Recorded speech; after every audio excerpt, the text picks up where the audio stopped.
G'day guys, my name is John Rodder and it's a real privilege to join your Dad's Group catch up today, even if it is via video. First of all, can I just acknowledge how great it is that you are taking this time to get together as fathers and father figures and build your brotherhood, but also keep exploring positive ways to be the best fathers and men of influence for your kids and the young people in your community. Now, the discussions you're about to have are just so important and have the power to really create a positive legacy in your families and your kids' lives. Now, today's topic we want to invite you to discuss is bonding and how to build a strong foundational relationship and bond with your kids. You see, in all of our research into what kids need to be their best and give them every opportunity to grow socially, emotionally, academically, and build their self-esteem and confidence, everything points back to how much the role of a father and father figure, it really matters and plays a significant part in their lives and their development. Quite simply, our kids need us to be present and engaged, but in that, interested in them, warm, consistent, supportive, loving, safe, and fun. So let's look at our bus principle as a simple way that you can be there for your kids and build that bond. Feel free to follow along with your handout on this. Now, the BUS is an acronym, B-U-S, and they stand for being there, unconditional love, and special. So let's unpack the B for being there first. This one's all about being really present, available, and engaged with your children and what's happening for them in their lives.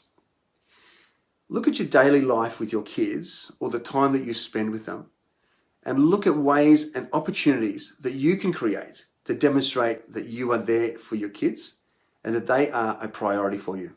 When I first heard of the BUS principle, it actually made me think about whether I was actually really being present with my kids. Sure, I was often physically present with them as I consider myself to be a very involved dad, but it made me think more about whether I was really being there from their point of view. Now, a tough lesson for me was when I was watching my 10-year-old daughter, Tia, and I was watching her basketball game. And I missed a crucial moment for her in seeing her score her first basket ever. Now, I did that through picking up my phone to respond to an email notification. Now, as a Saturday morning, the email wasn't important. I mean, definitely not as important as my daughter, but I picked up my phone out of a bad habit. And when Tia looked over at me to share that special moment, she saw her dad staring at his phone. Now, it made me realize that being on the sideline, but not watching Tia play her game, was the same as me not being there at all. So from that day, I made a commitment to turn my phone off during all of my children's sport, or when there's a potential for it to take me away from what's really important to them and to me. Make sure that your kids know that you'll always be there for them. Put the phone away if that's a distraction, and create intentional time when you can focus on them and what is happening in their lives. This will make a huge difference. I've seen that. Next is the U, and that stands for unconditional love. No matter what our children achieve, what they do or don't do, or how they behave, we need to show our children that we love them and it's unconditional. Now, making mistakes, misbehavior, and making poor choices are all part of life and growing up. And it's really important that no matter what happens, your children will never feel the vulnerability of not being loved and connected to you. Now, we aren't saying that you need to overlook poor choices or behavior, but unconditional love is about demonstrating that you will never stop loving your kids, no matter what they do. You are teaching them that love is not transactional, nor that it needs to be earned through good or bad actions. This understanding and experience is not only important for their self-esteem, but it also prepares your kids for positive relationships in the future. The unconditional and consistent, constant love from a father is such a solid foundation that builds self-esteem, respect, and pride in themselves. Now, the irony is, at the time that unconditional love becomes the most important for your child is when it's actually hardest or most difficult to give it to them. Now, the S stands for special. This one's all about recognizing your child as an individual human being with their own individual personality, strengths, weaknesses, interests, and character traits. and helping them feel worthwhile in all of them. Now, each child is unique and they need to know that they're okay, just as they are. Spend some time talking with your kids and highlight the things that you see in them that make them unique, and help them to appreciate these things about themselves and become excited about what they might do differently or what they have to offer the world. It's not just about praising your kids for their achievements. This is more about acknowledging them for who they are naturally, their character, interests, and the things that you love about who they are.